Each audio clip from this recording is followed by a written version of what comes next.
Manuela, allora questo primo cicchetto com'è andato?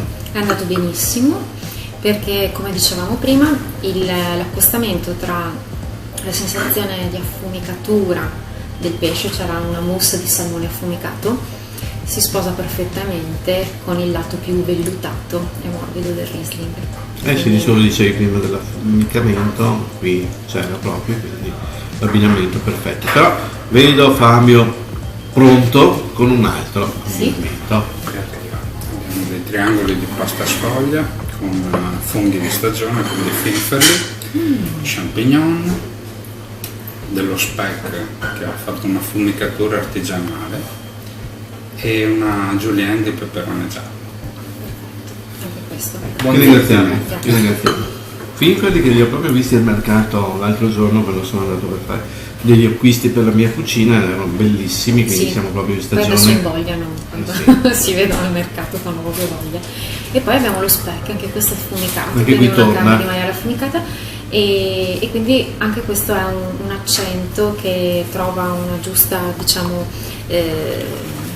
un giusto bilanciamento nei tratti più speziati e morbidi del Riesling. Bene, quindi buon appetito.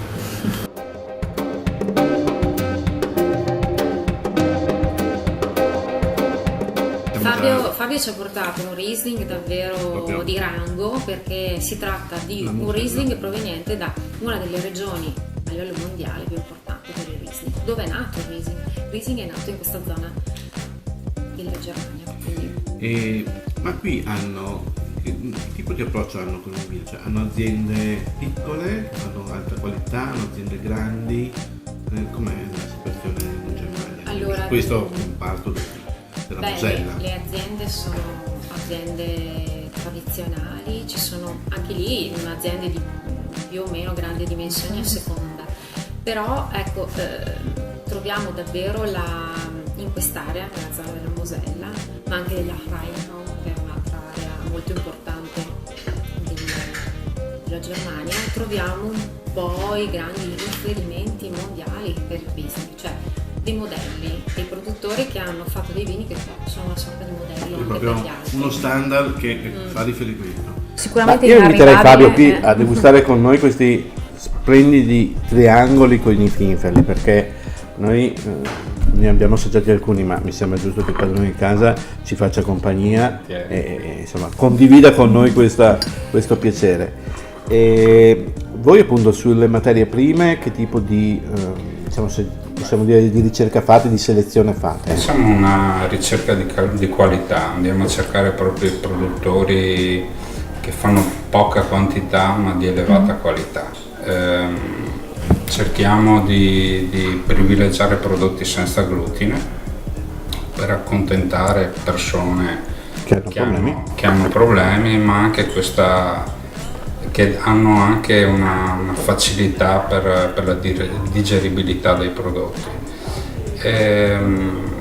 Infatti questo produttore di speck ne fa solamente 8 all'anno, è proprio è una persona che è un produttore esatto, non devi neanche dirlo perché poi dico di dare il nome, sennò è un artigiano. Ecco, diciamo che noi andiamo alla ricerca. Che zona siamo dello speck qui? Alto Adige, certo. Bene. Per i funghi invece li vai in cerca tu? No. Si va lui per boschi. Mi piacerebbe, ma non tempo non c'è. Tempo. No, ci riforniamo da rivenditori locali. Certo. Proprio prodotti freschi, andiamo praticamente giornalmente a rifornirci.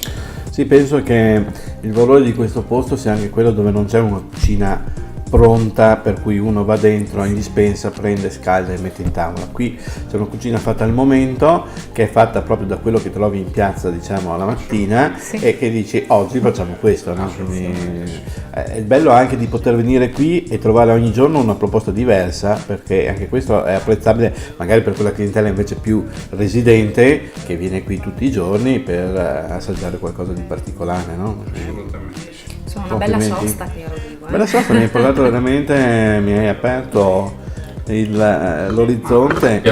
Ci piace coccolare i nostri clienti, i nostri amici e che trovino del tempo da dedicarsi qui dentro, è proprio un tempo dilatato, ecco. Secondo me è molto, molto bello proprio da piccoli gruppi, da coppie, da persone che in qualche modo vogliono ritagliarsi, come dicevi tu, un attimo di tempo, perché siamo sempre di corsa purtroppo, è un dato di fatto, però magari ritrovarsi quella mezz'ora in cui si riesce a degustare qualcosa di ottimo con dei vini appunto, che devo ancora farti i complimenti perché questo è un grande vino, avere un'etichetta così è veramente sinonimo di qualità e di attenzione verso il cliente, perché Ci piace coccolare. Sì, è vero. Bene.